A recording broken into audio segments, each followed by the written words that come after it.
98.7 WFGR, that is Queen. Another one bites dust. It is 8:17 on a Friday morning. It's Sandy O and Dave Cackley, who's over there swilling Diet Pepsi.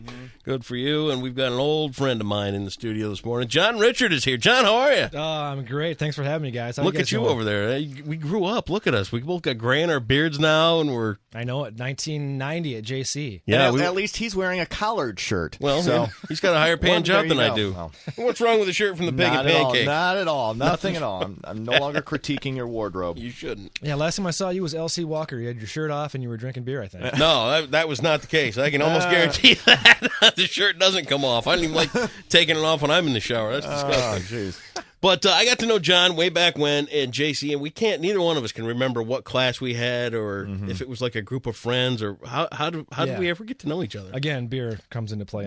Probably. But yeah. Party or two? We're dating ourselves. It's not even called JC anymore. That's right. It's CC. That's right. Well, you went on to a sportscasting career. Yeah. You went to TV8. You did. I mean, you were there for a long time. Yeah, I interned at Channel 8, then went up to Traverse City, down to Channel 13, and then back at Wood. Wow. Okay. So you did some time. Made the rounds. You did the broadcast thing. Yeah, got fired a few times. Yeah. Who hasn't? Right. Exactly. It's part of the fun of the business. Now, did you say a bad word twice on the air? No. Okay, well, I'm two up on you. Good for you. Right. Is that the cutoff? 2 times? There you go. Two times in a row. Then they say, okay, you need a break from this. You're gone. So now you've moved on to mdot, and you were like the big cheese. You're like the head honcho of all of mdot, or Right. just the spokesman? Yeah, no, not big cheese. The grand poobah. Right, I gotta take the engineer speak and kind of dumb it down a little bit, which I'm really good at. So, Right. Well, good. Yeah. Let's talk about some of the construction projects that are going to hit West Michigan this year. You brought in this list, and honestly, I've never even seen paper this big. I know, this is insane. Yeah, it's a big list. We've got a lot going on this year, as we usually do. So we've got a small window because of the weather. So once that weather breaks, we kick it in. Nice. So I'm just looking down. It's overwhelming. The list. I think, I'm thinking to myself, oh my God, the first thing I have to worry about is the whole I-96 project that's going on out by Muskegon. Yeah, that's to accommodate the new M231 route. That's M231. Right, that'll start at Nunica and then go south to Lake Michigan Drive. So it's a brand new route, 7 miles long, and all that work right now out there near Nunica is to tie in that interchange. So it's going to be a full interchange there also at 112th Avenue with all the ramps you need to get onto 96. So once it's in place, it's going to be really nice. I mean, this is the first new route in the entire state since 2004 when M6 opened. Wow. Now, the first stage of this is running through June 30th, correct? The first... Yeah. Right. Yeah, they're removing some ramps over an abandoned railroad, and they're making two new bridges. And then the bridges that'll accommodate 231 to westbound 96. Those are being built this year, as well as some bridge rehabs over Apple Avenue and M104. Wow. This is just an enormous project. How many years completely until this is done? We hope to have it open to traffic by 2015. Wow. Yeah. You know what? When I drive out there day forth, I've been watching them ramp up to start this project, and you would think there was an invasion about to happen because of I'm telling you what, the huge earth movers and the big trucks and the the plants to build all the asphalt and all that other kind of stuff. It's a big project. It's huge. That bridge over the Grand River will be the 7th longest bridge in the whole state. No kidding. Yeah, it's about 3/4 of a mile long. They've got to stretch out not only the river, but the wetlands as well. So it's going to be a big bridge. And again, it's just the 4th Grand River crossing in all of Ottawa County, which is one of the fastest growing counties in the state. Huge. Yeah. So now let me ask you this. When you guys decide to do a project like this 231 that's going in right now, what kind of studies get done on the economic impact? And I'm saying this especially because I'm a resident of the Lakeshore. I hate Grand Haven traffic as much as the next guy because it really bottlenecks in Grand Haven, and it bottlenecks bad. Sure. But have they given thought to the economic impact of bypassing Grand Haven? Oh, yeah, that's why it's called the 31 bypass. Okay. So when that Basque Bridge backs up, as you know, it gets crazy, especially in the summertime. So that's the pretty much the whole reason for this project is to bypass 31. Right, but what I'm saying is that going to really kick Grand Haven in the tail money-wise, or do they think that No, because Grand Haven's a destination spot. People go to Grand Haven. Okay. This just makes it easier to get there. I'm a little worried about it. I mean, because I know a lot of people own businesses in Grand Haven. And people that live there, too, and you hate to see it turn into a ghost town because everybody's driving around. Well, no, that's not going to happen, especially in the spring and summer. Well, good. No, this will just make things easier and relieve congestion at 31. So Now, this number M11 keeps popping up on this sheet here. Now that's M11. That's know what nicknamed that as 28th Street. Yeah. And that's the big one. This is the one everybody's worried about, concerned about now. When is this getting underway? Because I've heard the 11th and I've heard the 18th. Well, they're doing a lot of prep work right now. They've already started. So March 18th is the official start date, but there's not a whole lot they can do until the weather breaks. The asphalt plants aren't even open up yet. So this will be, probably the biggest project of the year. 40,000 cars a day. We're going to resurface 28th Street from Breton to Patterson, and then it's a full reconstruct from Patterson to 96. Okay. Wow. So how now? Are you going to have 2 lane? You're going to be down to 1 lane in both directions once you get to Patterson to 96 on 28th Street between Patterson and 96? They'll have a minimum of 1 lane open in each direction. So the resurfacing from Breton to Patterson will be much less intrusive because they can do a lot of that work at night. But from Patterson to 96, that's going to be the biggest hurdle for motorists. And that's going to all start on once the weather breaks. We're assuming hopefully the 18th that gets going. Yep, exactly. Depending on weather. So there's a lot of prep work they can do with the signals, the utilities, the sidewalks, the curbs. So, but once it kicks into full swing, it's going to be. Of course, we suggest folks find an alternate route if they can. But it's going to be a nice brand new stretch of road, and we have not been in some of these stretches since 2003, so it's been a while. It's time to get it in there. And I like how they say we suggest everybody finds a different route. And don't say what is the best alternative? No. 28th Street is what everybody. No, but what I was going to say is that's the polite way of saying it. In other words, get the hell out of here, and we'll get this job done, and that's that. Right. We'll be done with it as fast as we can if you get lost. Right. Perfect.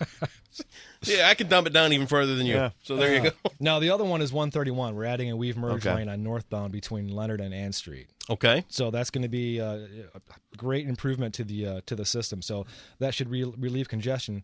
Quite a bit there, too. I mean, you know what? I grew up in Sparta. You're like Kennewill, aren't you? Oh, yeah, Kennewill Hills. Yeah, so we know what the northern part of Kent County is like and all that stuff. And you go back to when we were kids and things like that, I don't think anybody had the foresight to think that 131 was going to become the artery it is. I mean, it was your way into Grand Rapids back in the day, but now, I mean, with the amount of people that moved up to Cedar Springs and Sparta and Rockford and all that other stuff coming into work, it needs a major overhaul. Yeah, 131 for sure. This whole system was built in the 60s. So then the town and everyone kind of grew up around the footprint that's there now. So that's our biggest that's our biggest hurdle is to how do we improve this system with all the stuff that grew up around it. Right. And there's a lot of work that needs to get done. What are some of the other things that we need to concern ourselves with as the summer progresses? On the west side of 28th Street, we've got an intersection reconstruction at Clyde Park Avenue, very similar to what we did last year at Ivan Rest, and that seemed to go pretty smoothly. So, and then 196 out towards Jennison and Market Avenue, we've got 196 bridge rehab over the Grand River. Yeah. So, and there's a bunch. Plainfield Avenue will be resurfaced from 96 to Airway, which is just north of 5 Mile. Plainfield's going to get hit too this year? Oh yeah, but they can do a lot. Again, they can do a lot of that resurface work at night. Okay, it's the full reconstructs, which is tears it all up. More of a hurdle for motorists. So with the resurface, they can go part with and keep traffic flowing. Okay, so but the 28th at Clyde Park, that you're going to have people are going to have problems with during the day, correct? Or is that going to be able to be done at night as well? Well, that's concrete, so that needs cure time. So it's always going to be a hurdle for motorists. We have to go in there and tear it up, and it's difficult for us.